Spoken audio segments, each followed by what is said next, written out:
বলছি ওই বেলে মাছ কত করে নিচ্ছ? বেলে মাছ 500 টাকা। দাও তো একটু একটু কম নাও, নিয়ে নিচ্ছি। 600 টাকা এই দেখো জ্যান্ত মাছ। জ্যান্ত, সবই জ্যান্ত। আর একটুখানি কম নাও, পুরোটা নিয়ে নিচ্ছি। সব কটা কটটুক হবে? কটটুক হতে পারে দাদা? ও এইদিকে বলো দেখি। 730 গ্রাম দিয়ে দাও। কেটে দেওয়া যাবে?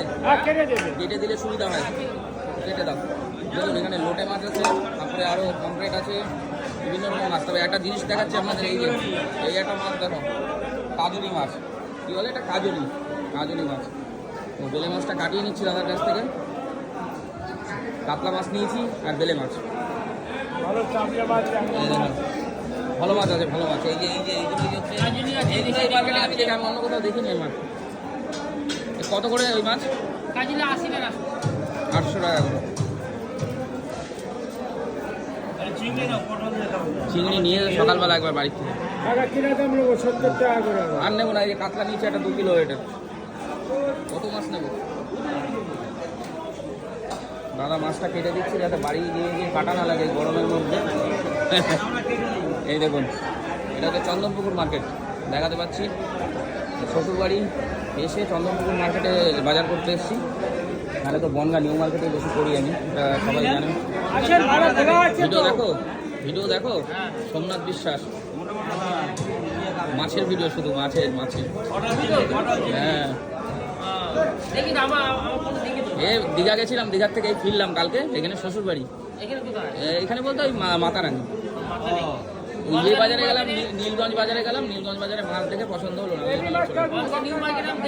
Bongaon new market. আমার নিউ মার্কেটেরই ভিডিও বেশি। আর এই 2-3 দিন দীঘা করে আসলাম, শুধু দীঘায় গিয়েও মাছ কিনেছি বড় বড়, হেভি বাজার। এবং জ্যান্ত মাছটা ভালো পাওয়া যায়। কোন মাছ বলো?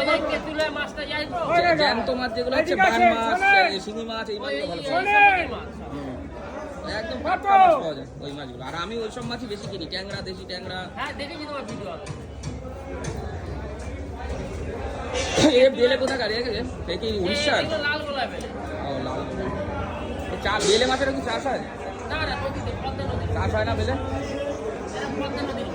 এই দেখুন, এদিকে হচ্ছে মার্কেটটা পুরো দেখাতে পাচ্ছি। প্রচণ্ড পরিমাণে মানুষের ভিড় আছে সকালবেলা।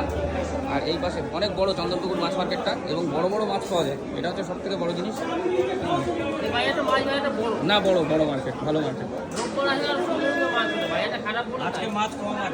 মাছ কম আছে। দাদার নাম কি? শঙ্কর বিশ্বাস। আমরাও বিশ্বাস।